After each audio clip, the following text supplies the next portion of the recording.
after you've put together your business plan and you know where you want to go, the next step is to sit down and define a strategy or a formula to evaluate properties. Well, if you've never bought a piece of real estate before, an investment property before, it can be a little bit emotional. And I've been guilty of it myself, especially when you get started and the number of leads that you have coming in the door is not, a huge onslaught. You have a tendency to justify deals and try to come up with some crazy newfangled analysis to make a non-deal a deal. And really, it's a really bad way to get started. So what I did was I sat down and I actually wrote out a formula. And this is, you'll see this from a lot of other investors. They have a formula for success. You might be asking yourself, why? Well, I said, first of all, we want to eliminate the emotion from this investment. There are some times when I'll get a call from an area that I know if I bought that place and fixed it up and resold it, it would be sold in a second. But if I do my numbers incorrectly, it'll be sold in a second and I'll be bringing money to the closing table. So I want to eliminate that emotion. I put the numbers into a formula. If it fits my model, great, move forward. If it doesn't, walk away. Second reason is you want something that's systemized. You want to be able to estimate time after time after time the profit margins that you should see in a deal and the returns that you're going to get from your investment. If you have no idea how much money you're going to make going into a project from day one, it's a bad spot to be in. It's pretty common knowledge that you make your money in real estate when you buy and not when you sell. Well, if you don't know what you're buying, how can you make any money? So you want that systematic approach. In addition, you're going to reduce the errors that you're inevitably going to make. I made them, everybody makes them, and unfortunately, they cost a lot of money. We're dealing with large ticket items, so a 10% mistake or a 5% mistake could turn out to be tens of, if not hundreds of thousands of dollars. So we want to reduce that error.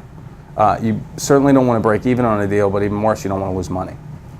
And the last thing is it's going to increase your success. You see this with businesses that have success right out of the gates, time after time after time. They have a formula. When something works within their formula, they have success. If it doesn't work within their formula, they push it aside and they're not interested. I mean, it's a really excellent model. I mean, you look at companies like ING. If you want to open a savings account with ING and put $200,000 in it, you can't do it. There's certain models for each company. You should have the same thing for your real estate investing.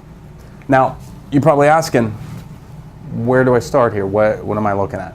There's a pretty good rule of thumb in the real estate investing world across the board that investors are going to buy at 65% of the after repair value minus your construction costs. Now, if you're a wholesaler, you also have to build in your wholesale fee there. But each market's different. Each neighborhood's different. And I'm going to throw in this little insider tip. What I've found is one of the best resources to go out and figure out in your market what that percentage is, especially if you're wholesaling and you're going to be selling to an end buyer. They're going to have their own hard money companies who are lending their money out. They have formulas for different areas. They have certain amounts of money that they're going to lend on different properties. And typically, those models are set up from the hard money companies so that when they're lending the money out, it's not that big of a risk. Even if they have to take the property back and repair it and resell it themselves, they're in a good spot. It's the same idea. It's the same place that you want to be as an investor. When you're buying that property, even if there's some mistakes, you want to be in a good spot to be able to overcome, any kind of setbacks and still make a profit, or worst case scenario, break even.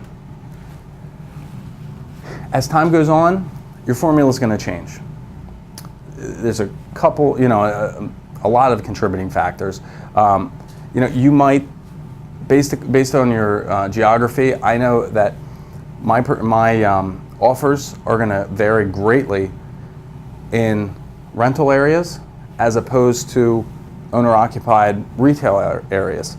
The main reason is in rental areas, typically the people that are buying are investors. They're going to offer less for properties. That drives down the price. So I know that I can get a property at a lower price.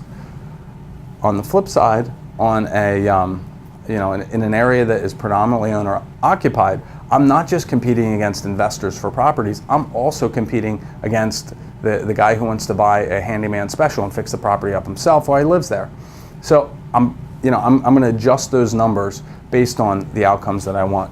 In addition, there's market changes. A couple years ago, the percentage was 70% of the after repair value minus construction costs, because prices just kept climbing and climbing and climbing, and every time, by the time you went to settlement on a property, it was worth $10,000 more. Now, those days are likely behind us, but it's just something that you have to keep an eye on. When the market changes, you got to react to it. So again, hard money lenders are a really good indicator of where the market is. And last, you got to evaluate on a deal-by-deal basis where you've had success and where you've had failure.